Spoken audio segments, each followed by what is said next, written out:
ኢትዮጵያ እያካሄደች ባለው የሀገራዊ ምክክር ሂደት ውስጥ ትልቁና አስቸጋሪ ፈተና ሊሆን የሚችለው እያንዳንዱ ቡድን ብሔር ወይንም የፖለቲካ ወገን የያዘውን የብቻ እውነት ወደ ጎን ብሎ ሁሉንም ኢትዮጵያውያን የሚያስተሳስር የወል እውነት መገንባት ላይ ነው። የቀደመውን የታሪክና የፖለቲካ የብቻ እውነት ትቶ ወደ ስምምነትና የወል እውነት ለመሸጋገር ኢትዮጵያን ቀዳሚ ማዕከል ማድረግ ግን አሁን ላይ ዋነኛና አስፈላጊው ነገር ነው። ምክንያቱም ኢትዮጵያ በብዙ ሺህ ዓመት ታሪኳ ውስጥ የተለያዩ ትርክቶች የተፎካከሩባት ሀገር ናት። አንዳንዶች የአገሪቱን ታሪክ በአንድነት በሉዓላዊነትና በረጅም የመንግስት ታሪክ ያብራሩታል። ሌሎች ደግሞ በመገለል በፍትህ መጓደል ወይንም በማንነት ጥያቄዎች አንጻር ይመለከቱታል። እነዚህ ትርክቶች ሁልጊዜ ተመሳሳይም አይደሉም፣ ነገር ግን ዜጎችን ሲያጋጩ ኖሯል። በእርግጥ በማንኛውም ብዛ ማህበረሰብ ውስጥ የተለያዩ ትርክቶች መኖራቸው ተፈጥሯዊ ነው። የችግሩ መነሻ ግን እኔ ብቻ ነኝ ትክክል የሚል አመለካከት የሌሎችን እውነትና ታሪክ ጨፍልቆ ለመኖር ሲሞክር ነው። እኔ ያልኩት ነገር፣ እኔ ከታች ይዤ የመጣሁት ነገር ወይም እኔ ከቡድኔ ጋር ተወያይቼ ያመጣሁት ነገር ወደፊት ካልመጣልኝማ ልክ አይደለም የሚል ጥያቄ ይነሳ። በዚህ ጊዜ እኔ ትክክል ነኝ የሚለው አመለካከት አንተ ጠላቴ ነህ ወደሚል ጽንፍም ይለወጣል። ይህም ከፖለቲካ ክርክር ወደ ማህበራዊ ግጭት ከዚያም ሲያልፍ ወደ ኃይል አጠቃቀም ሊያመራ ይችላል። አሁን ላይ ሀገራዊ ምክክሩ የታሪክ ቁስሎችን ለማከም የተዛቡ ትርክቶችን ለማስተካከልና የጋራ ሀገራዊ ራዕይን ለመቅረጽ የሚደረግ ጥልቅ የፖለቲካና የማህበራዊ ውይይት የሚካሄድበት ምህዳርን ይፈጥራል።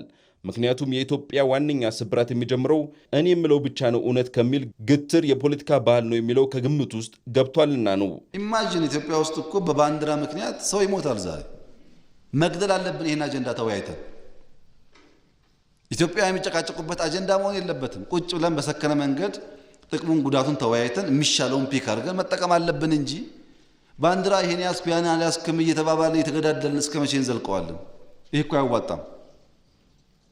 ለዚህ ጉዳይ ሁሉ ውይይት ያስፈልጋል። እኔ ትክክል ነኝ አንተ ተሳስተሃል በሚል መርህ ሌላውን የመኮንንና የራስን ታሪክ ብቻ የማስረገጥ መንገድ ሀገርን ለረጅም ዓመታት ከድጡ ወደ ማጡ የወሰዳት አካሄድ ነው።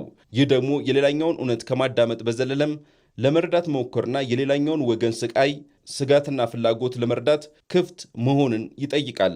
ምክንያቱም እውነቱ የሚገኘው በእኔና በአንተ መካከል ባለው መስተጋብር እንጂ በእኔ ዘንድ ብቻ አይደለም ብሎ ማመን ይገባልና ነው።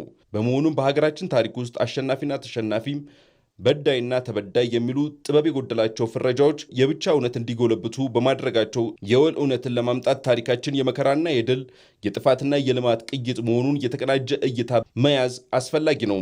አባቶቻችን የሰሩትን በጎ ነገር አብሮ እንደመኩራት ሁሉም የፈጸሟቸውን ስህተቶችም አብሮ የመቀበልና የመማር ኃላፊነት መውሰድ ያስፈልጋል።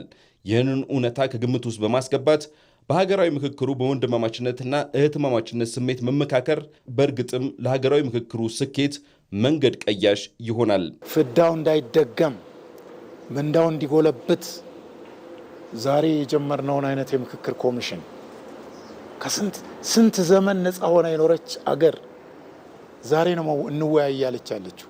ኢትዮጵያ እውነተኛ ኢትዮጵያ እያየሁ ነው ያለሁት በዚህ በምክክሩ ኮሚሽን ውስጥ።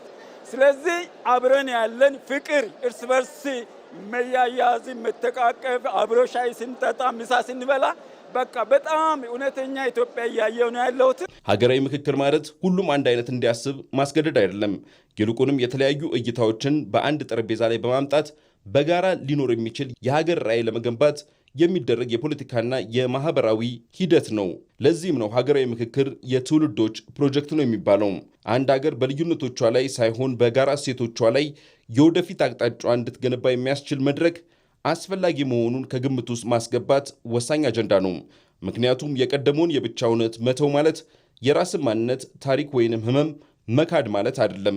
ይልቁንም የሌላውን ወገን እውነትና ህመም አቅፎ የሚሰፊና አስተማማኝ የጋራ ሀገራዊ ጥላ መዘርጋትም ማለት ነው።